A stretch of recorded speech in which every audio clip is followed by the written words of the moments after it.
Hello there, ladies and gentlemen. Today, we're going to have a chat regarding my thoughts on Insurgency Sandstorm's first beta. I'll be primarily summarizing the casual game modes, discussing their strengths, weaknesses, and potential going forward.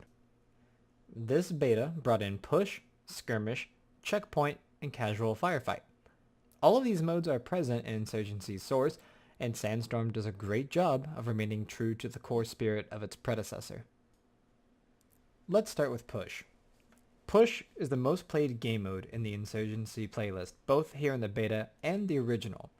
It is very much a grind fest, one where an attacking team attempts to gain territory on the map via objectives, and the defending team attempts to hold on to it. Both teams have a full arsenal of options to choose from, ranging from close quarter weapons like SMGs and shotguns, and support options such as LMGs and fire support. Being unheard of in Insurgency's source, the fire support call-in was introduced in the World War II mod turn standalone Day of Infamy. In Sandstorm, Push feels even more so grindy and taxing than the original, due to the sheer firepower that's brought to bear and the chaos that can come with a 16v16 game mode here on these medium-sized maps. A huge criticism that I had for Source's Push was the lack of angles available to attackers due to the source map limitations, but thankfully with the move to Unreal Engine, the maps have more angles, lanes, and they're viable for both the attackers and the defenders. There are a couple tweaks that could be made towards the spawn locations, as in the game mode your spawn changes as you capture and or lose objectives. There was an opportunity for change specifically on the map Hideout, I believe, where I witnessed a nicely coordinated advisor-observer duo call in a minigun helicopter which completely dismantled a spawn point for the attacking team and negated that wave entirely.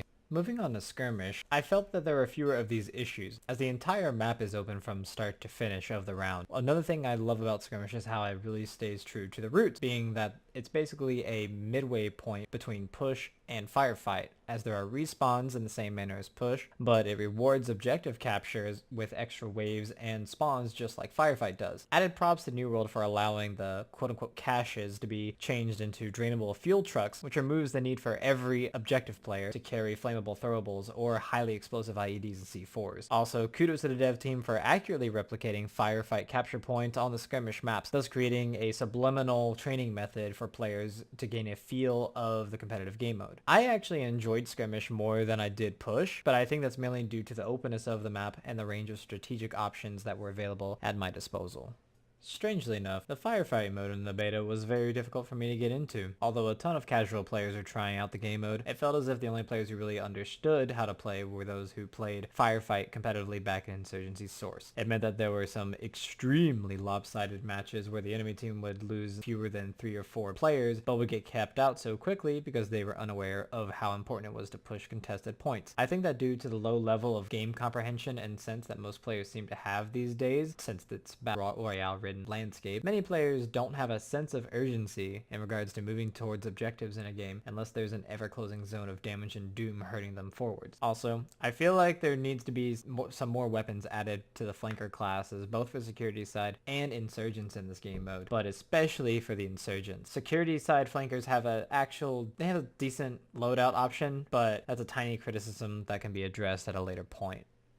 And finally we get to Checkpoint, which is the classic PvE mode that puts a sizable team of players against a very large AI force. This mode has been heaps improved since Insurgency Source, mainly due to the fact that the AI can call in fire support, utilize RPGs and HE underbarrel launchers, and also now has the occasional Deadeye marksman. Honestly, I had a much more difficult time facing down these masses of bots than I did the squads of players, and although it's really not my shtick personally, I can already see the modding community taking the potential that is in Checkpoint and just running away with it. I'm sure that it's going to be a very popular game mode for achievement hunters come launch. Now obviously, before we get to launch, we have to discuss the negative feedback regarding the optimization and the stability of the game. Despite the fact that this is clearly a beta and the developers communicated that fact with us, and despite the fact that a lot of people love the concepts including the sound, gunplay, setting, visceralness. Honestly, the decision to launch the beta on these unprepared servers, especially when the game is running less than 60 FPS for most of the machines, the team over at New World is really gonna have a hard time in this next coming Reddit Q&A session. I truly hope that they take the time to answer these tough questions and explain in detail why the game isn't as optimized as people were expecting. Their case isn't really helped by the fact that a lot of casual FPS fans are pretty illiterate and uneducated when it comes to video game development, and due to AAA publishers utilizing the lack of knowledge to basically change the definition of what a beta means so that the younger audience is more prone to purchase,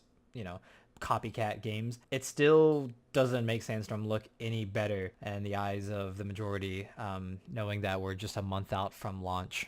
That being said, this doesn't change my eagerness for the game, nor my love for the franchise. The game's weapon modeling, gunplay, damage, suppression effects, sound design, map design, lack of UI, and sheer brutality is why I play this game and why I have the passion I have for it. The game is so immersive, at points you feel like you just need to prone and huddle in a corner of a building while artillery bombs down on your position. And then there's other points where you feel like you can literally risk your own leg in order to block an objective to keep the enemy team from spawning in. For me, the game did run better than others, and I really enjoyed the 30 hours that I put into this beta way more than I ever enjoyed the 200 plus hours that I put into PUBG. And that's honestly considering the fact that PUBG had worse hit reg than people are willing to give credit for, and the hitboxes in Sandstorm matched the player models so much better than they did in Source. I was able to nail crazy headshots and flicks even when the servers were spiking, which to me is a huge deal as a competitive player, because that means that just because a player has